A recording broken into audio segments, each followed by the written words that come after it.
Hey, and welcome back. I know it's been a while, but I'm gonna give you guys a full garden update and show you all the things. Look at all my sweet potatoes I'm getting ready to put in. These are all slips that I grew. And then these ones are actually ones that I ordered from a local farm store. And then I am also getting ready to plan my fall garden, which would be all my pumpkins and things like that I will start in July for like an October harvest. I look so sunburned. So some of my spring crops have come out, like my shallots. These guys, I definitely should have pulled them sooner, but honestly, I was kind of waiting for them to like multiply and they never did. Some of them just got like really big stalks. And then you also need to watch out because caterpillars will start getting into your greens here and they will lay their little caterpillar eggs in the stalks. And then once those guys come out, they will start eating away at your greens. So just a note. The garlic I planted in October has come out, and to say I was super excited and happy would be an understatement. Like, the bulbs were huge. I'm so excited. I just went ahead and put them into braids, and I'm gonna let them continue curing out of direct sunlight. You can see this like grate here, so there's airflow. I'm gonna make dehydrated diced garlic. I'm gonna put some away for like cooking and just like fresh eating and stuff. I'm gonna make garlic powder, and hopefully, if I have enough, I do want to pickle some. And here is the yard. The fig trees, you can see these guys are getting big again, and we actually cut those back again recently. Posts have gone in for the start of a garden fence, so I'm really hoping that is gonna help deter the deer. We shall see. Here's the herb garden. You can see everything is doing great. I have been harvesting so much oregano and thyme especially. It's crazy, but it's gonna fill my spice jars for the year, so I am really excited about that. My parsley keeps wanting to bolt, so I just keep cutting it back. You can tell it's gonna bolt when it gets like these really thick stems, and so just pull those off. But for the most part, it's doing good. I actually might come in and just cut down the plants by about half and see if that helps as well. My rosemary, I wasn't sure how it was going to do. I need to get in here and weed, but I'm really happy that it's doing well. This is where I pulled those giant garlic cloves out. Raised beds are so great for garlic and onions and those root vegetables that bulb because the soil is nice and soft and it has good drainage. And so it allows them to get really big. But I haven't decided what I'm gonna put in here yet. There's so many options. You know, I'm in North Carolina, zone 7B/8A. So I still have months of growing time, and I could do a round of zucchini in here. I could do squash, like there's lots. The nasturtium is just not happy. It's just, I don't think it's liking all of this heat, but the borage is doing okay. So that's exciting. And then I have comfrey right here. And all of these are pineapple sage. And then there's like a little lavender right there that's hard to see. We got a ton of soil for some more beds we're gonna put in. It was like buy 3, get 3 free over Memorial weekend. So just jumped on that. There is still so much space to plant, but also so much work that needs to get done. I've got 4 tomatoes here. This is Midnight Snack, which is a cherry tomato. It's really good and really pretty. I can't even remember which one this is. These two, I want to say, are black crim. I'm pretty sure. My echinacea over here is starting to bloom, so that's gonna be really good for the pollinators. The lemon balm has gone crazy. Don't put that in a raised bed because it's just gonna spread insanely. So I do have to dig that out. But here is the echinacea that I had split in two. If you remember, I took the root ball from this giant guy, cut it right down the middle and put half of it over here. So this guy will take a little bit longer to get established, but that's okay. It looks like there's a possibility it could flower this year, so that's cool. And then all of these little ones are just from the flowers themselves reseeding. My peas I had along here are all but gone. There's a few left. I'm just gonna let those dry out so I can save the seeds. This is a melon that has seeded itself from last year. Pulled out all the radishes. I'm still getting ready to pull out the beets. There's not a lot left. I was letting my broccoli go to seed, but really, I don't know. I haven't decided. I think I might just pull them out. That way I can just clean up this whole bed and then the whole thing will be ready to get planted in. This has compost in it that we composted. So that's just storing it for us while we do more rounds of compost in the compost bins. Zucchini, I think those are 2 types of squash. I can't even remember. I literally just chased this guy out and he's coming right back. Like he ran out behind the shed and now there he is coming back. Peter, no. He is really serious. What is in here, dude, that you're like freaking out about? What is happening? What is he doing?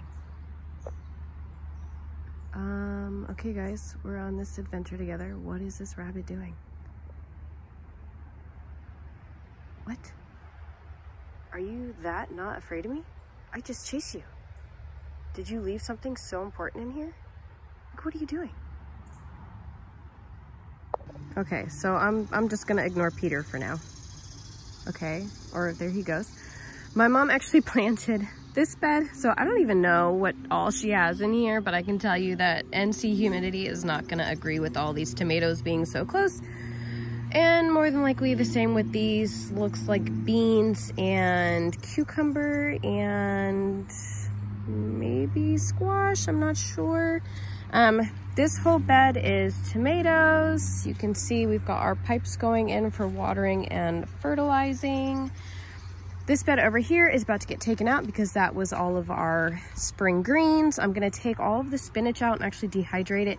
If you have ever seen like Augustin Farms, like they sell those 10 cans of preserved foods, make sure you look and see if it says dehydrated or freeze dried, because you can dehydrate this stuff yourself. And the spinach flakes were like $16 for 8 ounces. I get that it's in a can and it's preserved, but if you dehydrate this stuff and you make sure there's no moisture and you store it in a mason jar, it's gonna last like a very long time. But if it says freeze dried, that stuff is typically worth it because freeze dryers are really expensive and it does last a super long time. So my carrot beds, you can see these are like super pretty. I'm honestly surprised Peter wasn't in here. But all of this is getting ready to come out because this heat will make them all bolt. And you know that they're gonna get ready to go to seed when they start getting like a main stem that's like really thick, because that is trying to send out the main flower or the main shoot where the flowers will be. And I'll show you over here an example. This is a carrot that I let go to flower. So I'm gonna try to save seeds from it, and they're actually really pretty. Like if you have the room to let one carrot stay in and go to seed, it's actually a really nice flower. My potato saga continues. I got potato blight. I have had to keep cutting it out. Looks like I have to cut even more patches out, but my potatoes have started flowering, so that's a sign they're gonna be ready to take out anyway.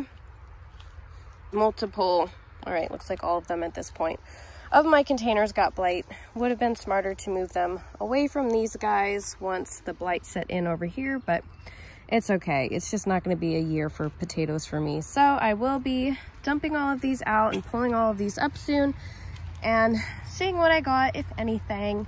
Because then I'll just freshen up the soil and then I can plant something else in here that's not in the same family as potatoes. I could even plant my sweet potatoes in here if I wanted to because they're not in the same family. My peppers are doing amazing. I just put in 4 more. These are pimentos. I got a cayenne. I actually have an eggplant over there. And then all my other peppers, I have started caging some because as they get bigger, they will need some support. I don't top my peppers. I just let them grow how they want. But you can see I have already got a bunch of bananas growing, so that's really exciting. This bed right here, these are both sorrel. I have gladiolas in here and I just put in another row of gladiolas. You can just seed these continuously through like midsummer and just let them go. I put in a zucchini here. I just put in a fresh squash seed because it's been about a week and it hasn't come up yet. I have Peter Pan squash here and here. This one came up, this one did not, so I put a fresh seed in there. And that one over there is spaghetti squash. If you remember my trellis, here is how that's doing. Here's all the beans. They're doing phenomenally. And I actually put in a cherry tomato on this side. So this guy is gonna grow up and I'll use the trellis as support. And I have one over here on this side as well. So these are super sweet variety, so they will get really large, and I will just hang them up and over the trellis. That's where I had the shallots. I need to mulch it to protect the soil from the sun, but more growing space, plenty of time in North Carolina. There is so much you can still grow if you haven't yet, so don't feel like you can't start a garden if you haven't already. Here's more beans. These store-bought soup mix actually had a germination rate of 100%. The ones I bought at the store, like for planting, or the ones I bought online for planting, did not have as great as a germination rate, surprisingly. I am trying okra one last time. The first one died. I just don't even know why. And then here's all the onions. I'm gonna start cutting away some of the greens and just freezing them because I plan on making and canning some vegetable stock. So I want to use some of the greens. And then you can see my bulbs are getting nice and big. I just keep an eye on them and kind of move the soil away from them so there's just plenty of space for them to get nice and big. But these will probably be in another week. I might fertilize them one last time. If you still have spring plants in, now is a really good time. Oh my gosh, Peter, he's back. Now is a really good time to fertilize, to give your plants that like one last boost before it's time to take out all the spring stuff. This strawberry patch has done so well, it's crazy. I mean, I have harvested 8 pounds of strawberries so far, just in the past month and a half, I want to say. And then you can see there's still more strawberries now that need to be harvested. And that 8 pounds does not even include the ones I had to throw away due to slugs and snails and various little things getting them. Wow, okay, yeah, I really have to get in here and pick.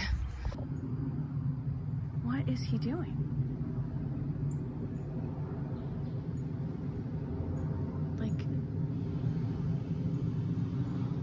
This bed in here had a bunch of cabbages in it that I cleared out. I have a pickling cucumber right there, and I might put my tomatillos right here. I haven't decided. Like, I have not even finished putting my tomatoes in yet. That's how behind I am on some stuff, but that's okay. I actually put some ground cherry seeds in right over here too. This will be my 3rd time trying, I think. So if that doesn't work, I'm not going to worry about it this year. I'll save the seeds for next year. Same with the loofah. I have germinated loofah seeds 3 times at this point. None of them have done well. I'm on my last go. 3 sprouted, and so I'm waiting to see how they do before I transplant them. And then this is going to be my pollinator garden. So I went ahead and put lots of seeds in. I can see a few of them are coming up. Some of these are weeds that need to get pulled. Couple zinnias in, and these are ones I just pulled out from the ground in other places of the garden from where they had reseeded from last year. And then this is where I'm gonna spread out those grass clippings, put soil over top of it, and I'm just gonna grow watermelon right there. Same with this, I'm gonna grow melon right there. But that is what is going on in the garden. The girls are doing well over there. They're so nice and shaded under that old apple tree.